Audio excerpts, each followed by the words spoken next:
We are back. Degenerates. Thank you guys for everything. We've been having such a great week. We got a special, super special episode. This happened really quickly and off of a whim. We were just talking about this right outside.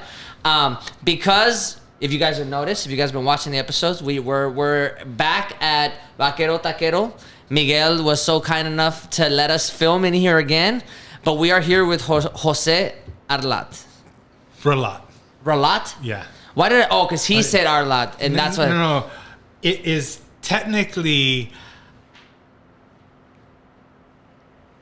Ralat, which is... Ralat. Yeah, it's a lot. So, do you want to start over? No, it's okay. Okay. We can do it. Okay. Jose, we're here with Jose Ralat. Yeah. I apologize. It's all good.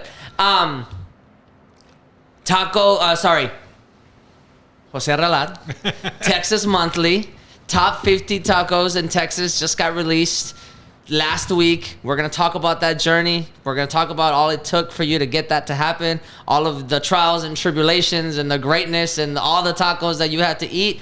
But I just want to start off by saying thank you for being here. I reached out to you super last minute. You replied really quickly. We managed to set this up kind of, as fast as we possibly could. Everything seems to be like lining up in place because I texted Miguel. Miguel was like, yeah, you can use the spot. The taqueria doesn't open for another couple hours. We're here. There's camera equipment. We're going to have a good time, man. I hope so. Yeah, and we've already talked a little bit. Thank you. Yeah, man. Thank you. Thank you so much for being here. I read your article. I've been trying to do as much research as possible on you, and man, you've had quite the year. Yeah. It's been fun? Yes. Looking back, it's fun. While it's happening, it's a mess. I can't think straight. I would call it organized chaos. Yeah. And now my wife gets to see me, so that's good. Okay. She's happy because she's not jealous that you're eating all these tacos without her now. she's vegetarian. Oh. So it doesn't matter. No, it doesn't matter. So you lucked out. Okay. But here's the thing. I was gone for 3 weeks out of every month. Trying to do this. Yeah. Okay. She was not happy. before we get into the nooks and crannies of this, because I'm super curious about everything that it took for this to happen, right? How did you even come up with this idea? Was this something that Texas Monthly wanted to do anyway? Does it happen every year? I didn't know about this. So the feature is supposed to happen every 4 years. 4 years. So it was going to happen in 2020, right after I got hired at Texas Monthly as their taco editor. And but the pandemic came, right? And that screwed up everything. So... I had to adjust. And then this year, I finally got to do it outright. The president of the company asked me if I wanted to do this every 4 years or so. And I said, yes, as long as I can do it by myself. Why that stipulation? You wanted to maintain editorial control? Yes. Okay, cool. I'm very possessive about the work. Cool. And I want to be able to learn more on my own and not have to think about other people's schedules, blah, blah, blah. I like to do things the hard way, so why not just do it by myself? Right. Cool, man. So in my research, I learned your name from Miguel, so we're trying to work everything out. I'm doing my research. In order for you to get this article done, you tried 1,200 tacos? Yes. Well, like taco spots or just total individual tacos. That doesn't include return visits and double orders for things like photos or blah blah blah. So I ate with all that included. 1,500 in a year, or how long did this project take? It took about 6 months. Wow, 1,500 tacos in 6 months. That's crazy. That's actually, I'm jealous. That's the dream job. Everybody out there that's gonna be listening to this, is gonna be saying, how do I get that job? Like, how do I get the job to eat tacos every day? And like, if I gotta write about it, I'll write about it, but just give me some tacos, you know what I mean? Yeah, so I didn't apply for the jobs so much as I pitched it. I said, I want to be the taco editor.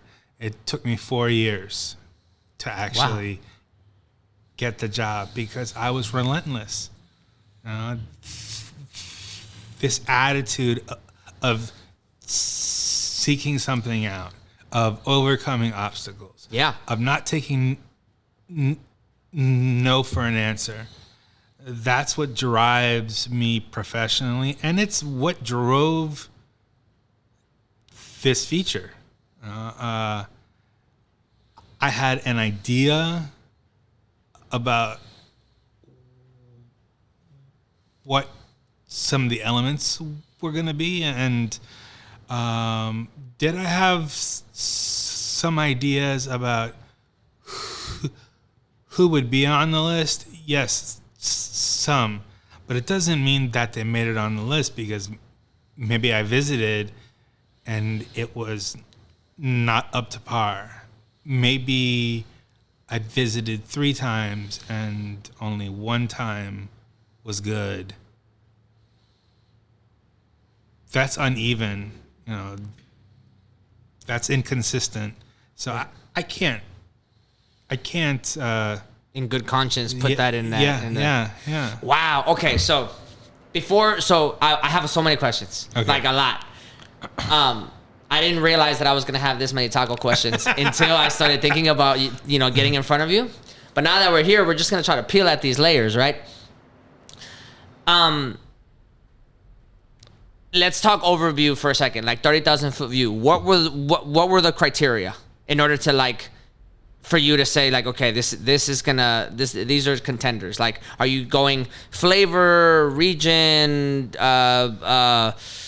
type of tortilla, kind of meat? I looked at the list, so there's a lot of variety. There's some vegetarian tacos on there. There's a dessert taco on there. There's right. So clearly this is a little bit more than just a traditionalist, purist kind of sentiment of a taco. You're really taking the genre, so to speak, and being really liberal with where the boundaries are of the taco genre, right? So talk me through what were the things you were looking for whenever you went to an establishment and you were like, let me get these tacos. What were you? How were you judging them? Talk me through that. Okay, so what I usually order is gonna be some sort of taco style that I like. Okay. One that I might like, one I usually hate, and a wild card. That being said, every single one of those must meet certain requirements, like you said. So a taco, first and foremost, is a tortilla, a filling, and then a salsa. Okay. Okay? And as you know, tacos across Mexico vary widely. Yeah. The same is true here. We just have different populations and so on and so forth. Regions. Yeah. Exactly. Taste profiles. Yeah. Resources. Yeah. So what I would do is I would judge them on the quality of the tortilla. There are lots of bad tortillas, right? That's the hot take right there. There are lots of bad tortillas. So. Oh man, Yeah, once went to the Mercadito 3 blocks from my house, and I bought $50 worth of commodity tortillas. They had fresh nixtamal tortillas, and my wife pointed them out. She's like, "Hey, why don't you buy these?" I said, "No, I'm going to do a taste test." Oh, they were awful. They were awful. So saccharine and sweet by themselves. It was gross. But I don't want to taste that when I pay for it at a place, right? Right. I look at how the traditional preparations were actually cooked. So if it's a taco al pastor, was it cooked on a trompo? If not, why not? Right? Same with carnitas. Is it in a caso?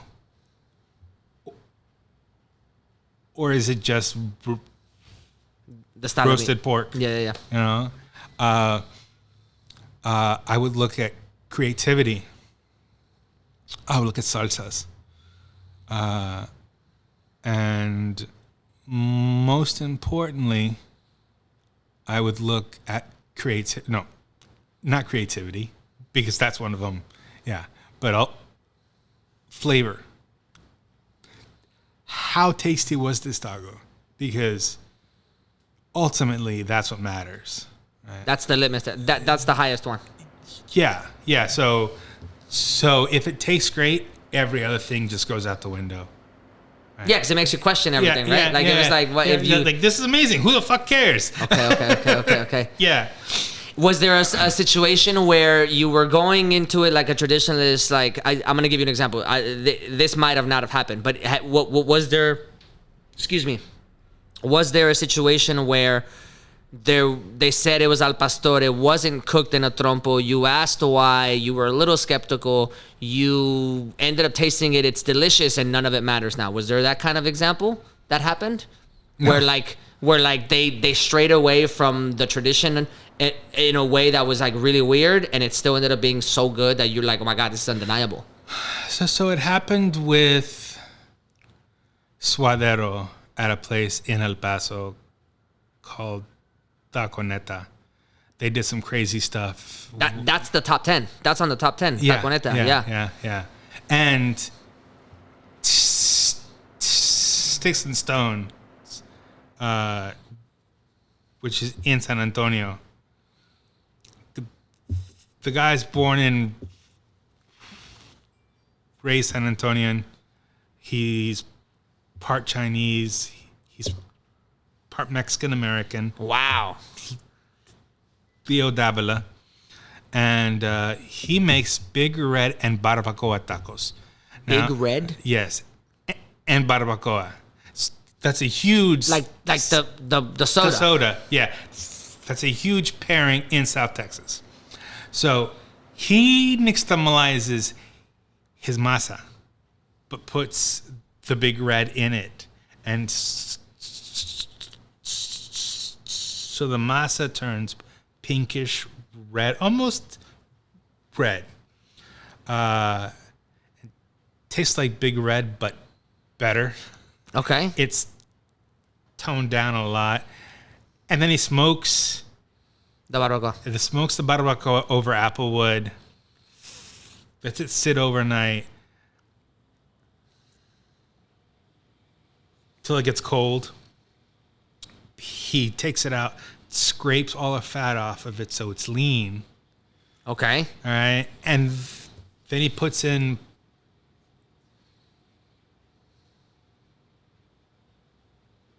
pecan pesto, pickled watermelon, rind. Wow. He's really going for it. He's really going for it. But here's the thing. He grew up eating watermelon and pecans for the backyard carne asada. Yeah. And so for him, that's just part of his experience. And that goes in there. and it looks like a gimmick, but it's not. It's amazing. Okay. And it shows the taquero's childhood, right? And so I would think that is very traditional because it comes from San Antonio, right? That's a San Antonio thing. Yeah. So is it purist? Well, it depends where you're from. Is it traditional? Well, Depends where you're from. Yeah, it depends where you're from. There is barbacoa in it, and that's traditional. But who says that you can't jazz things up? And Yeah, I'm thinking about barbacoa. I grew up. So, like in the last episode, I'll give a little backdrop. From Houston. Well, sorry, forgive me. I was raised in Houston, born in Monterrey. Yeah. Parents love barbacoa. I'm talking about like Sunday morning, every morning, like barbacoa. The res, yeah. But barbacoa. There was a spot in Houston called La Casita, in Second Ward, in that area, and it's closed down now. But my parents used to go almost every other Sunday, and you could buy the head. Yeah. Like ready. You know what I mean? It's all smoked or whatever. And then you would just peel it off the head. Oh, wow. And make it. Oh, my God. It was, when I tell you, it was so good. With the con tortillas and everything. So you're telling me, you're like, I hear barbacoa, and I'm looking at my childhood. I'm thinking back to my memories. I'm digging back into the things that I associate with those words. And then I'm hearing the Big Red, and I'm hearing the pecan and the watermelon. And I'm like, oh, my God, how do these things like mix together at all? But when you put it into that context, from my perspective, it sounds so jarring, but if you put it into, when you tell the story, it feels like it's not straying away from tradition for that region, for that person, for that experience. And then it's kind of just dawning on me right now that is what food is, right? It's like, it's a glimpse into the experience of that story, that perspective of that person, that chef, that whoever was in charge of trying to get this together, right? They're giving you a glimpse into the things that they associate in their mind with happiness, greatness, leisure, all of these things, right? So that's really great. That's really wonderful. So that's pretty much how I define tacos, is a representation of a time and place, because that's what they are everywhere. Mm-hmm. It's what they have. It's what's on the market. It's what people want. It's who they are. It's who they are. Yeah. Wow. I also watched the Netflix documentary Tacos. I'm sure you've seen Chronicles? it. Yeah, Taco Chronicles. Yeah. They're shot beautifully. I think I could do it. I think I could do one just as good if I really wanted to. I think so. Sure. But then this goes back to how you started off, like being relentless, being like confident, wanted, like, they talk about it so poetically. And whenever I'm reading your article, I'm getting the sense, I'm trying to go into depth, right? I'm trying to look at these ingredients. There's some things that I never thought. Like, I looked at the top 10. If you guys haven't read the article, I highly encourage it. Go do it. The article states the place, and then it states the taco that you're talking about in reference to that place, and then you kind of go over it. There's some that are like lamb tacos. I've never had a lamb taco. There's some that are vegetarian tacos. I've never had a vegetarian taco either. So like I'm looking. That's because you're from the north. I know. So I'm looking at this place, and apologies. I'm looking at this article, and immediately I'm getting thrown into this world where I don't think I know enough about tacos. And I talk to people on a day-to-day basis. I'm Mexican American. I'm proud of the fact that I'm Mexican American. I was born in Mexico. I'm proud of all that heritage. People come to me and they're like, "Oh, you must know where the good tacos are." If we're in Houston, I'm like, "Yeah, I know where the tacos I like are." Yeah. So I can take you to those places. But I'm reading this article and I'm like, am I Am I an amateur in the taco game right now? Oh, that's very sweet. So then, like, I'm starting to feel very humbled by this article in the best way possible, in the way that, like, I feel very excited and inspired to go and, like, find these places, because in a lot of ways, I'm gonna make this real meta for a second. In a lot of ways, as the migration patterns of Mexicans keep coming into this country, they keep expanding, right? We're not only taking our bodies into these places. Mm-hmm. We're taking customs, habits, culture. We're taking taste profiles and ingredients. We're taking customs in the sense that, like, actual mannerism and gestures, but we're also taking, like, what my grandma did, what my great grandma did, what my great great grandma did, like, in these kinds of in that order. So the food of these places is also a very clear footprint of our migration patterns. And not only our migration patterns, but how we decided to settle in a place and then decide to jazz it up, to take in that place with us. So, like, bring what we know and then allow the new place that we're in to solidify itself into our new way of life. Mm-hmm. How our children will do it, how our grandchildren, like, the things that are around us, the things that we now like also. It really shows a very unique thing about our culture, that we are really open to allowing ourselves to bring in new information. So would you agree with that? Or yeah, is that... no. So yes.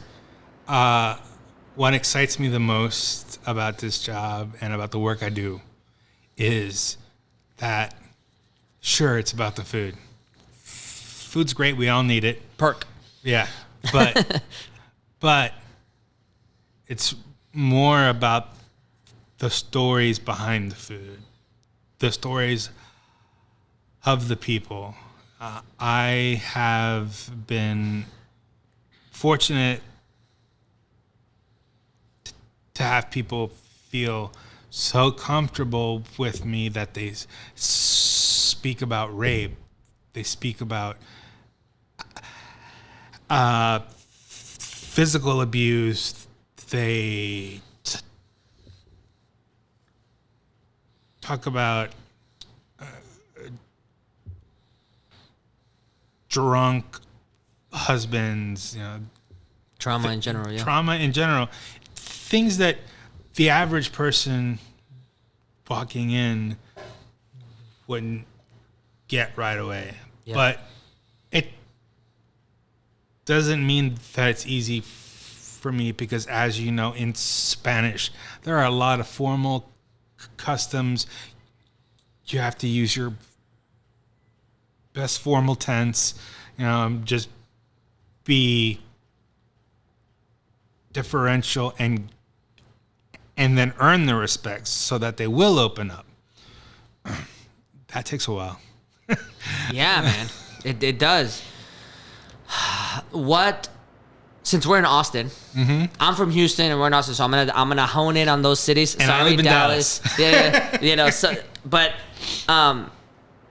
I apologize to any of the restaurants that we're gonna leave out. There was 50 of them. It's gonna be really hard, right? But talk to me about the Austin scene.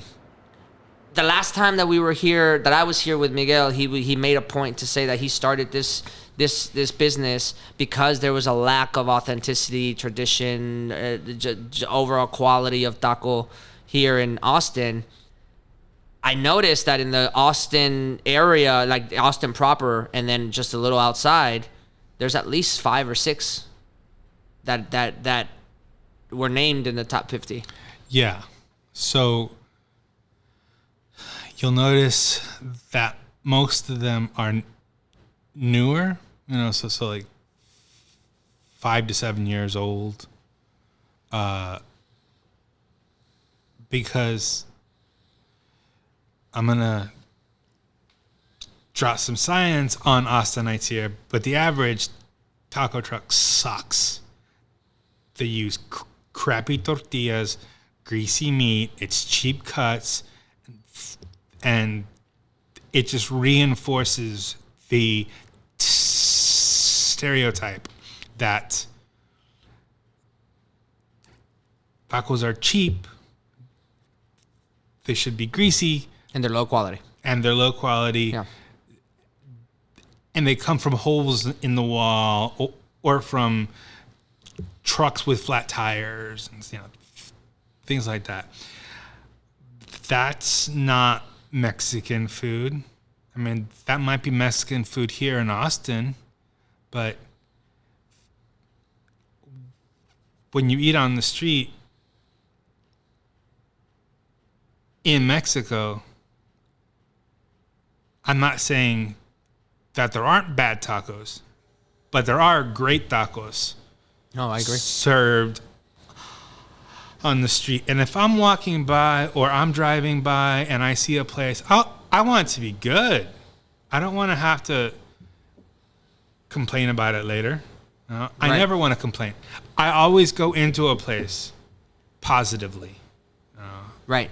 But here we have the foundational taco scene, which is around trucks, and those trucks are pretty lame. But within the last 5 years, you've seen growth and a community of taqueros and chefs and cooks coming together to improve the scene. Yeah. And they've been kicking ass to the point where one of them was in the top 10. Yeah. Yeah, Nixta. Shout out to Nixta Taqueria, Edgar over there. Yeah. Yeah. So he is, I should say that his parents are from San Luis Potosí. Yeah. My grandmother's from there. It's a great town. I love that city. So he takes the enchilada potosina, classic dish, and turns it into a taco. That's the kind of ingenuity that you expect out of a big city. Big cities are where there's a lot of innovation. There's a lot of experimentation. And the same is true of Mexico City. They come up with some crazy ass tacos. Yeah. Monterrey too. Yeah. But that's really what, to me, Austin is becoming, right? Because now we see that the quality is coming up to the hype. There's a lot of hype here. There is a lot of hype. Yeah, and there's a lot of like Californians coming. There's a lot of like other, like tech is moving in here a lot. So, and what do Californians know about tacos, huh? I'm kidding. Actually, I posted the thing about Miguel saying like I made a clip about him competing with Torchy's and like trying to like making his tacos or whatever, right?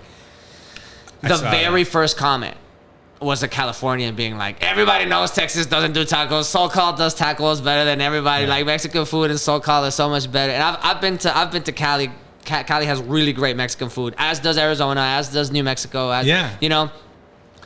But I think because overall in society there's this brewing war between California and Texas as these like big states that offer a lot to the United States, right?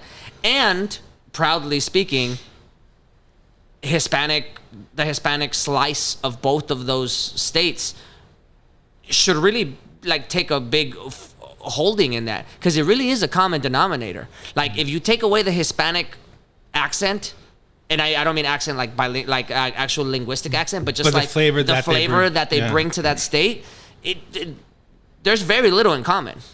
You know what I mean? In terms of like Texas and what it is without the Hispanic Mexican influence, in California without the Hispanic, there's very little in common. The commonality really, whenever it comes down to fighting for who's better, who's not, aside from land and prices and real estate and kind of like that kind of way of life, we provide a lot of value. In both of those states. So like I know there's like an ongoing civil war between like California and Texas, and then we want to carry that into our food. I find it really fun, but if anything, it just makes me really proud. Like I have been to SoCal, I've been to San Diego, has some really great food, and like it is great. It's fantastic. It's different because it's Western, right? And it's different Mexicans who move there. Yeah. So population shifts matter. Yeah, it goes back to the migration pattern thing that I was saying. Yeah. And so that helps determine what kind of tacos you get, right? So, they're not going to be the same. And why should they? That's boring as shit. Yeah. I was just talking to somebody today. They were like, oh, what's the difference? I'm like, well, I'm a norteño. So my version of tacos look a very specific way. My version of a trompo of al pastor looks very oftentimes it's without the piña, right? That's a very specific style. Yeah. And whereas in DF, where the origin of it is with the piña, right? Western Mexico does like fish tacos better than anybody probably, right? Because that Pacific coast offers something very different than the Gulf. The Gulf oftentimes is not a good place to go and maybe for shrimp in Louisiana, maybe like a little bit, or crawfish, like maybe in certain areas depending on the migration patterns of the shrimp and the crawfish or whatever, but like we're not in Monterrey. We're not trying to get a fish taco or a shrimp taco. Right. You know what I mean? No, We're not doing that. We're doing like fajita. There might be some suadero. We do cochinita. We do carnitas. Like and it's good. But I imagine in West Mexico, that whole area over there, Baja, think about those shrimp tacos. Think about the ceviche that is over there. It's a different world. So let me tell you something that might blow your mind. Yeah. We need to thank Japanese immigration to Baja and northwestern Mexico for the fish taco. Wow. For the fried fish taco. Yeah, it's tempura. It's a tempura like batter. It's close. Very light. Oh, yeah. It's airy. That's freaking Japanese food that the Japanese fishermen got together with the Mexican fishermen, and then what happens? The same thing that happens every time two cultures mix. Something new is born. And no one would doubt that a Baja taco, that a Baja fish taco is not traditional.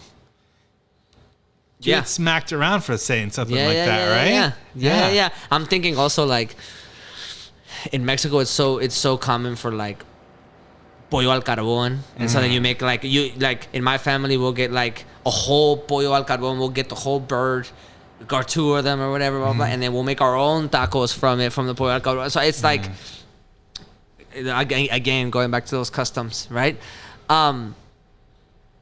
So the Austin scene, in your mind, is flourishing because of this innovation. It's getting better for sure. Yeah, it's getting better. Yeah. Let me take it back to my home city. Talk to me about your thoughts in Houston. I noticed that, you have the original Mama Ninfas in there, which is a classic staple in my neighborhood. That's the neighborhood that I grew up in. So shout out Second Ward, Segundo Barrio. Yeah. I'm not gonna call it Ito for the sake of for the sake of Mama Ninfa, But talk to me about the Houston scene. It is so hard to wrap my head around that scene because it's very much like Dallas in that both cities have similar Mexican immigrants. They come from the same states, Yeah. sometimes same towns, but it's so much bigger. And there are literally taco trucks on every corner. Yeah, everywhere. How do you eat at all of them? I don't have enough time for that. So I worked really hard to find great places or places that I thought were great. Oh my God, the amount of places that didn't make it, probably the most came out of Houston because That didn't make it, that were close to making it? Yeah. That were like, oh my God, like, okay, but like, Yeah. there's a lot of tacos in Houston, man. Yeah. Going back to like, this is a guilty pleasure of mine. Sometimes I want to go to Sochi. Sometimes I want to go to Hugo Ortega's place and I want to say like, okay, let me get the mole, this crazy. And shout out to Sochi and Hugo and like everybody over there is doing a phenomenal job. But sometimes I want to go there to remind myself that, the words of Miguel, Mexico is a rich country. Yeah. You know? But sometimes I want that greasy taco. Sometimes I want that taco truck, that taco madre on the east side, right at DH, and you're like, I want to go through. I want to get like the greasy gordita and like, you know what I mean? Yeah. And I think both have like a really special place in my heart. I think I thank Houston for that, because the first time that I ever went to Mexico, I didn't think of Mexico as this, to your point, like the stereotype of like, oh, like the taco is supposed to be a cheap thing because of that kind of pulling at that thread. I already kind of walked into that where like, man, I want to go to these places that are both. That I want to go to the places where like late at night at 2 a.m. and 3 a.m. the kids are, coming out of the bars and they're like, let's go get a taco real quick. Yeah. And I also want to go to the place that's being innovative, and because that's also taking that mole to the next step, and because I know it exists, because it has to. The descendants of those people are already doing it in Houston, so it can't. You can't miss by trying to find it in these places, right? So I really thank Houston for that. That there was three spots on the east side. There was Ninfas, or at least east of Houston, and then there was 2 spots north, I think. Yeah. One of which I think was the lamb taco that I'm talking about. That I'm like, oh, I need to go try that out, man. From Tres Chiles. Yeah. I pissed off the owner. Aw, why? One day. So I kept going back to that place with my friends, and every time we're like, holy shit, this is amazing. They cook it underground. Okay, yeah. Like you should. And they're not shy about showing it. They post it on their Instagram account. Yeah.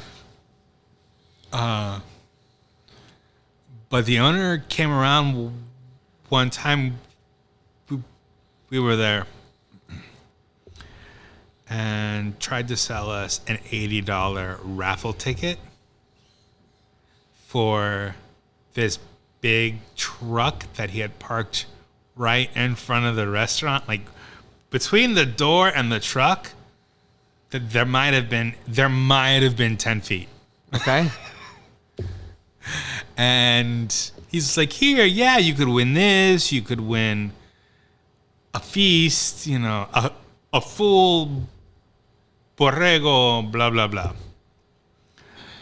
And I don't drive. I don't need a truck. Everyone who was there also has cars, but no one lived there either. So how were we going to get the truck? And why $80? That's a lot of money for one raffle ticket. But he's got to make his money back, sure. But we declined. He was not happy. He got real stone-faced. Like all the emotion just drained, and he just walked away. So And I never. have you been back since? Yeah, twice, and he won't talk to me. Well, he tried to make the sale. He shouldn't be mad that people, don't want to buy it sometimes. And every time I go, there's another truck in front of the restaurant. Hey, so it's working. Side hustles are side hustles. Yeah. Hey, for all the tandas work, okay? Talk to me about Dallas, your hometown. Yeah, so Dallas is not a breakfast taco place. Right? It's not where you... Did you have breakfast tacos on here? No. I didn't see any breakfast tacos on there. No. Okay. You go there... That's probably a whole separate list. Yeah. And it's all South Texas. No. Don't say that around Miguel. Miguel has the other vaquero taquero is just breakfast, okay? Yeah. So, but he's from South Texas. Yeah, I guess so. By proxy. Proxy. So, Dallas has a lot more innovation going on, and it's innovation by Mexican immigrants. Okay. Yeah. And that makes it better, because these are people who know the history, who know the flavors, and they're gonna run with them. Yeah. So That's incredible. Was there a taco spot that really surprised you, that you were like, oh my God, I was not expecting this at all? Yeah. Was that the Dr. Pepper? I mean, sorry, No. the Big Red? No, place? No. Which one? it was Azteca Taco House. That in was top Aldine. 10 also. Yeah. Yeah. That was number 3. I was just like, what the hell? This came out of nowhere. It wasn't even on my list. We were driving past it. Oh, so you weren't trying to eat there? Yeah, no, yeah. It was just there. Like, all right, let's go. And it was amazing.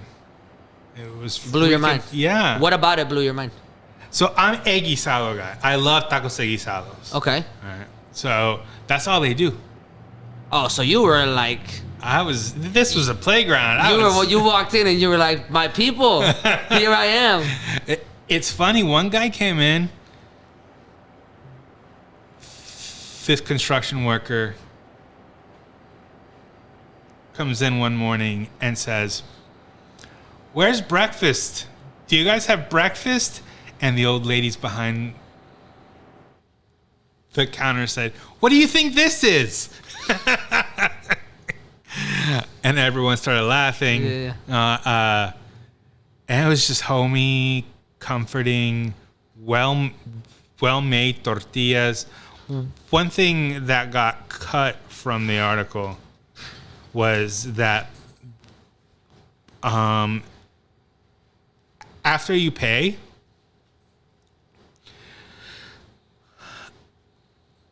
this woman takes your food from you and she puts it on a table. Wherever you wanted to sit, ignore it. That's where you're sitting, where she put the food. At Azteca Tacos. Yeah. You have no control over where you sit. That's funny. That's like, we know what we're giving you. Yeah. Just sit down. Yeah. Just sit down and embrace it. Yeah. It's their way of being like, shh. Just, you'll be okay. Yeah. We got you. Yeah. Wow. Was there any place that disappointed you? Or maybe we shouldn't say that. I don't want to put them on blast like that. I don't want to talk smack about a place that didn't make it on the list, but there were a lot of places across the state where I left thinking, oh man, I wish that was good because this could be awesome. But it's not. And that was that. Oh. That's incredible. I went through your list And there's a lot of there's a lot of things that I highlighted. And I'm like, I gotta try this place. I gotta like try to make a trip out here. But you gotta go to Mission. Yeah, that You was gotta one go of to them. the Valley, man. That was one of them. Talk to me about this Choco Taco. So you probably know the old Klondike dessert aisle Choco Taco, right? That's crap. It's horrible. Doesn't taste well. I mean, good. Anyway, this one is made just like a taco.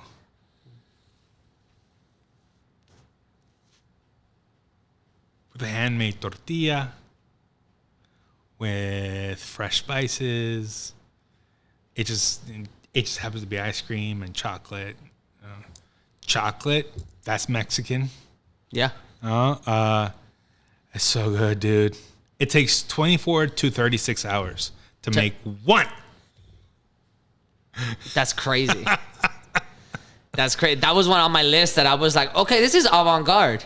This is like, you're breaking some sort of boundary here in regards to like, we're not just talking about lunch and dinner. We're not just like, this is dessert in some way, right? Obviously. Yeah. That was a real big like opening eye moment where at first, I'm gonna be honest with you, at first I looked at that and I'm like, I don't know if I can trust this list, right? Like I think many people will look at that and say that. But I think after going through it, like I said, I have to come to this realization that like maybe I just don't know enough about this genre of things. Right? And I'm trying my best to hold on to the thing that I think is authentic and pure. When in reality, I should really be a little bit more open to the fact that Mexico is giant. It's enormous. And the range of culture that happens from where I'm from in Monterrey all the way down to the Yucatan is so different that I can't gatekeep this.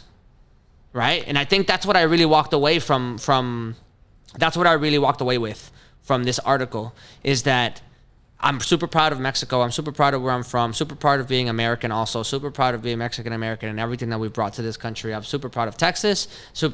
All encompassing. But I also really should do my best to not gatekeep this thing that I think is pure only if I look at it in this way. And your article was really helpful in that, in the sense that culture is much more than just language and like what my mom and dad wear or where they're from. You know what I mean? Yeah. Well, thank you. Talk to me before we get out. It looks like people are starting to come in. So before we start heading out of here, talk to me about what were the hardest parts about doing this? Because this process seems like it's extremely extensive. 6 months. Research beforehand probably had to get done, so that was probably 6 months of research. 6 months of research. So that's a year already of work, right? Yeah. And then going out and doing all of these things, writing about it after the fact. Talk to me about the biggest things that were like difficult about this process, and then also at the same time the things that you enjoyed the most, or the things that were really meaningful and fulfilling after the fact. I know that it hasn't been a long time. It's only been 2 weeks, right? Two-ish weeks. Since I finished everything. Since you finished everything and it's out. But like now that you're sitting in the afterglow of your glory, right? Like well, I don't know if it's glory. Oh, it's definitely glory, my friend. It's definitely glory. Talk to you about the good and the bad. Yeah, right? yeah. About the process of what it takes to make this kind of list as comprehensive as you made it. So I wanted 100 places. Okay, so you were ambitious. Then I was told, we don't have word count yet. Word count, it just tells you this is the amount of space that you have for your one article, or and so then I went down to 75. And then I pleaded for 63. And I got 63. But I couldn't get all 63 in the main list. So I made the honorable mentions 13 to get to 63. trying to squeeze in everything was the hardest part. Cutting out places was the hardest part. Well, watching places close that were listed up until the last minute, and then I have to remove them. So you had to. Wow, I didn't even think about that. Yeah. So after you've made the list, did you? How many times did you have to go verify that they were still in business, or was it just at the very end?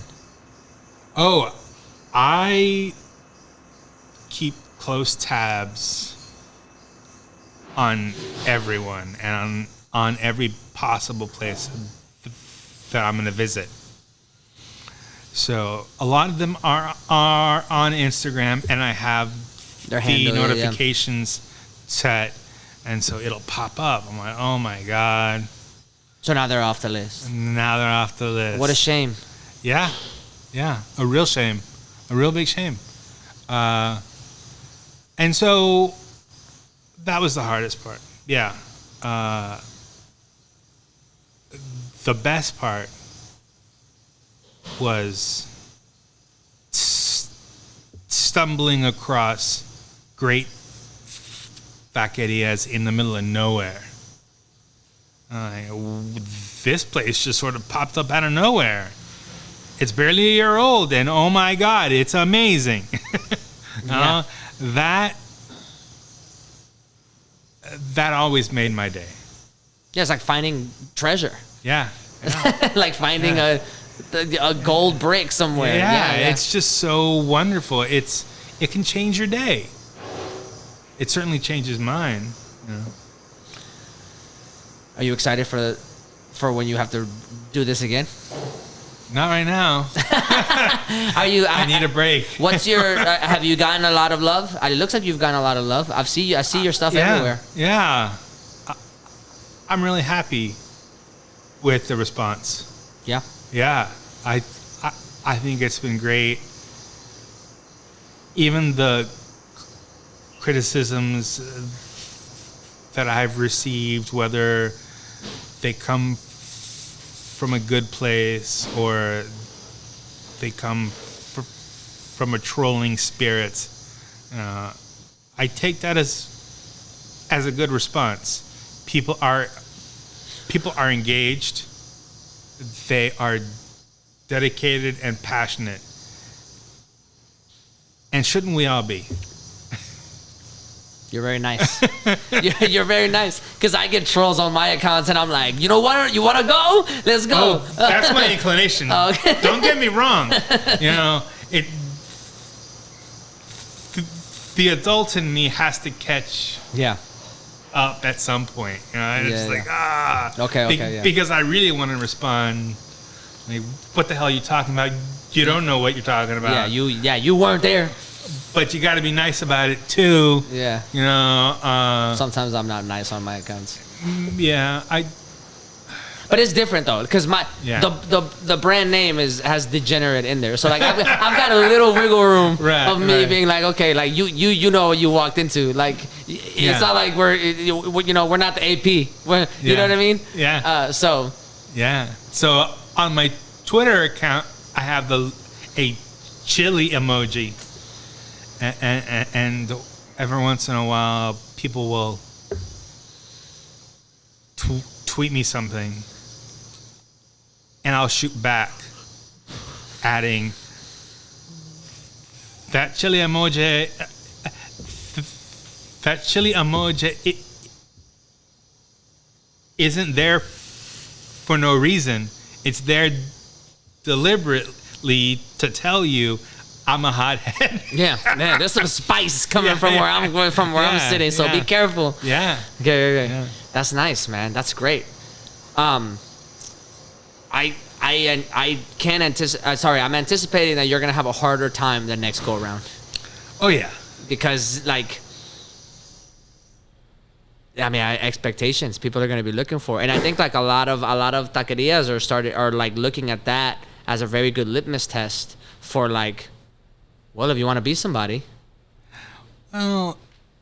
At least that's what I'm seeing. No, like a lot of the people that I looked at afterwards, like they're so proud, You know what I mean? And then I look at the traffic, and there's people all over these posts that are like, okay, I'm gonna go try this one. I'm gonna go try this one. I'm gonna go try this one. So like, it is a big blessing for them, obviously. But there's also, it's like a Michelin star in a way, right? Like obviously, a Michelin star is like a very big coveted kind of thing. But like, you get one, you're honored, and then you're like, oh my God, next year is gonna be crazy, like, you know. Yeah. So in a way, I kind of feel that way with you in the sense that's very nice. In the way that way where 4 years from now you're gonna be looking at that like, all right. And I assume that from now until then you're gonna get so many people like, try this place, try this place, try this place, try this place. You're like, the list of the places you're gonna have to visit is gonna be insane.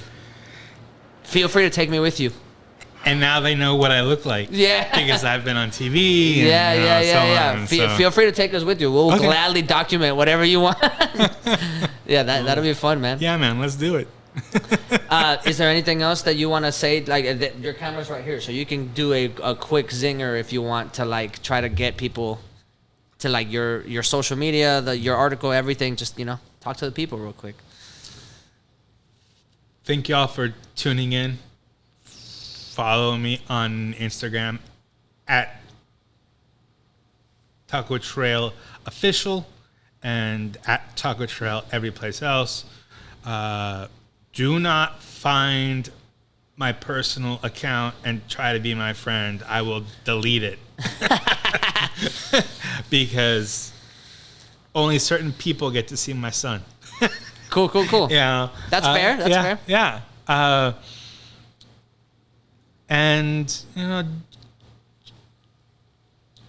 just enjoy your tacos. Get out there, step out of your boundary, step out of your box, you know, bust open the gates and find what you love. That's beautiful, man. Thank you. That's great. On that note, we are going to call it a day because I think they're going to kick us out relatively soon because they got to get this taqueria up and going and up for the nightlife. It's Halloween today. It's October 31st, 2024, and we're right on 6th Street in Sabine. So, like, in a couple hours, this place is going to be rampant with people that are either trying to be really funny for Halloween or have barely anything on. So we got to get out of here. You know what I mean? Yeah. But on that note, everybody everybody back home, thank you for watching Degenerates on every social media platform. Please follow us. This episode will be out on YouTube, and its clips will be everywhere. Thank you. Please check out the Texas Monthly article, 50 Best Tacos in Texas. And if you are around any of those places, please show those places some love. Don't bombard my friend Jose with more stuff right now. Let him breathe. But have a great time enjoying all those tacos. Like he said, broaden your horizon. Please experience and talk about it. Yeah. And also buy my book. Oh, buy his book. Yes. Yeah. Plug your book. American Tacos, a history and guide. Now in its second edition? Revision. Yeah. Oh, yeah. Paperback too. It's real nice. That's great. If I don't say so myself. That's great. That's great. All righty, man. All right. It was a pleasure, man.